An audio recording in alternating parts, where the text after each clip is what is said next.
lang natin yung batas. Ano pang batas?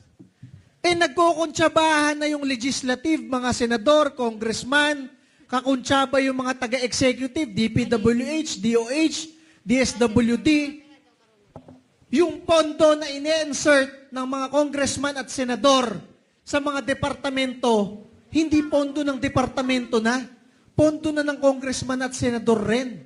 Sila lang ang may karapatan mamili ng kontraktor nila. Sila lang ang may karapatang mamigay ng assistance nila. Pang medical assistance, financial assistance. Kunwari, tayo, mga Pilipino, lalapit kayo doon sa congressman ninyo.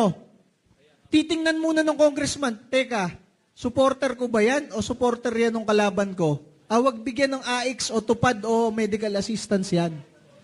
Hindi dapat ganon.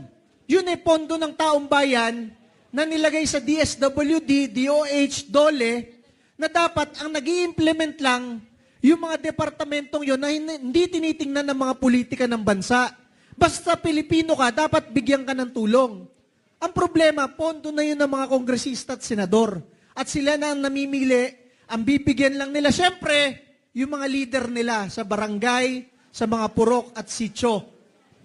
Bakit natin hinahayaang ganon?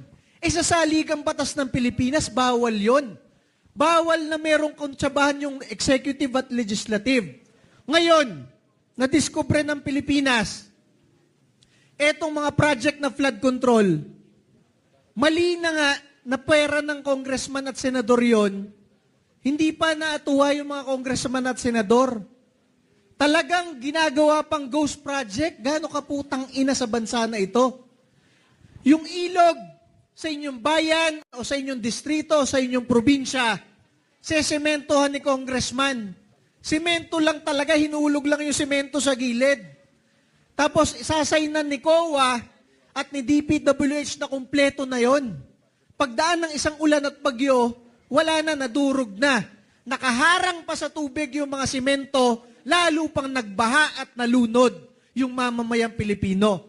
Yung 1 bilyong proyekto, baka 10 milyon o 50 milyon lang yung ginastos pang taklob lang ng semento, yung 950 million, dineliver na kay DPWH, sa kontraktor at sa congressman, pinaghahatian na lang. Gaano katarantado ang ating mga niluluklok sa bansang ito. Kaya tayo sinusuportahan natin yung panawagan ni Congressman Kiko Barsaga dito sa Cavite.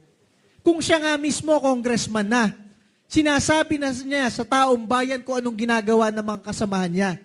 Maniwala na tayo, masyado tayong mapagpatawad, masyado tayong after ng isang issue, kakalimutan na natin, hahayaan na natin. Ngayon,